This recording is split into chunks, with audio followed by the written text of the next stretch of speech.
Is your job killing you? Today's guest thinks it might, but has some solutions for CHROs and employees alike.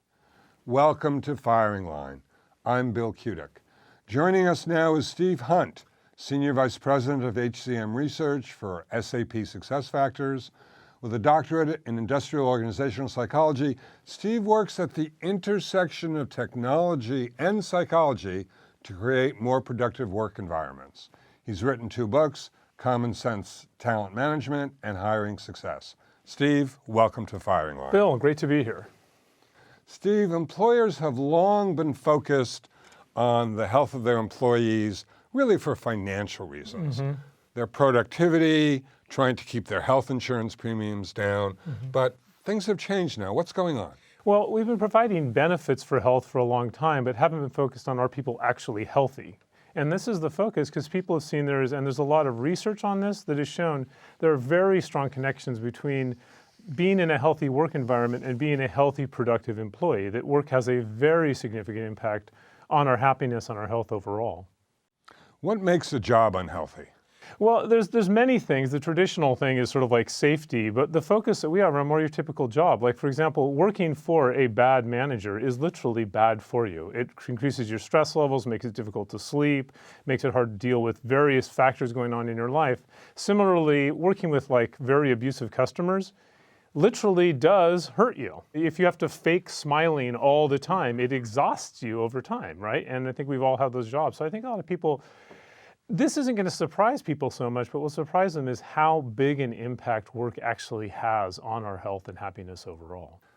Makes sense to me. How can technology help in terms of creating healthier jobs? Well, I think it's really looking at this combination between, historically, we tried to have people live healthy lives and organizations provide them things, but they wouldn't provide them the environment for them to lead a healthy life. And this is really the big focus where technology is taking us now. And I'll share it through an example. Like a lot of organizations now are saying, hey, we have Fitbit wearable fitness technology you can wear that helps you be more effective. And they are connecting it to employees who have health goals who can access this technology. So that's how technology is helping connecting employees to various benefits, programs, medical care that will help them given their needs. But the thing that's really neat that we're getting into now is looking at the work environment, because give you a good example. You can provide employees with like access to yoga programs and things that make them aware of it, but do you provide them with a work environment and a culture that allows them to actually leverage these tools to lead a healthier life? Or do you book all their time so they can't take the yoga class? Exactly. Or do you expect them to constantly be answered emails, or do you have a culture that doesn't respect the demands that go on outside of work that affect our health so much as well? And this whole move, this is where we're really seeing technology allowing companies to take a holistic approach to health, recognizing it's about the individual, it's about the organization provides, but it's really important about the relationships that people have at work with their managers and coworkers. Makes perfect sense. Why do you think health has become so much more important to corporations now? I think it's a few things. One of the really big things is just the always-on culture that we have now. It's hyper-competitive. There is always something to do. It never stops. And that's literally burning us out. And so helping people manage with this, there's demands of this always-on world. And the other thing that's happening is the changing demographics of our workforce. We have a much more diverse workforce. We have far more working parents.